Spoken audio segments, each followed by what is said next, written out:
One of the things that really, strikes me about this moment that we're in right now in America is that we have this issue with race, with the race dynamic.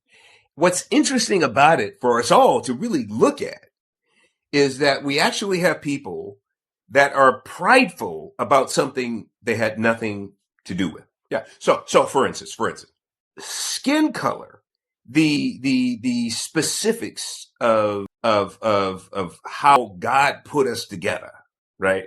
How he assimilated the amount of melanin in each and every one of us based on ethnicity, based on regions of the world where we were, where we originated, the roots and et cetera. And so we have this melting pot, this wonderful dynamic melting pot in America. And in America, we literally have people that worship race as if they had anything to do with it. You're born with a certain innate capability, or you're born with some amount of capacity to excel in this thing or this athletic, pursuit or that.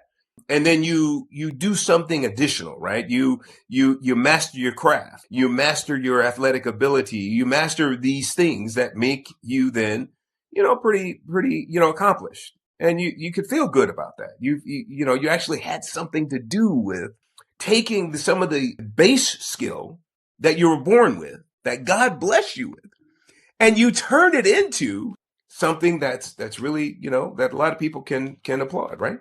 So that's what you can actually, if you are going to be prideful, you could say, hey, I'm thankful that God gave me this ability, and I'm prideful that man, I was able to master this and that and accomplish these things now, and it's wonderful, and I thank God for it. But how could you actually be prideful about something that you had literally no capacity to make a difference? In other words, it's an immutable capacity that you were born with. Skin color, the amount of melanin in your skin, you had nothing to do with at all. And yet it's the thing that you worship as if you actually did it. Now, you should be thankful for whatever skin color you have, whatever ethnicity you have. But for you to worship it as if you had anything to do with it, it's really, when you think about it, is preposterous. You had nothing to do with your skin color. So why are you putting your skin color on the altar and worshiping that and saying, look, no, man, no, this is, hey, blacks own this. We did this.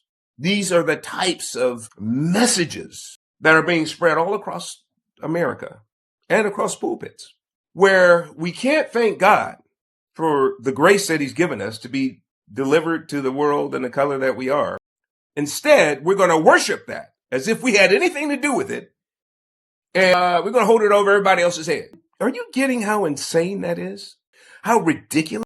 So why the focus on skin color so much? Something we had nothing to do with, Well, why are we proud about boasting about holding others, to bow down to us because of something we had nothing to do with? Let's accomplish something. Let's start our businesses.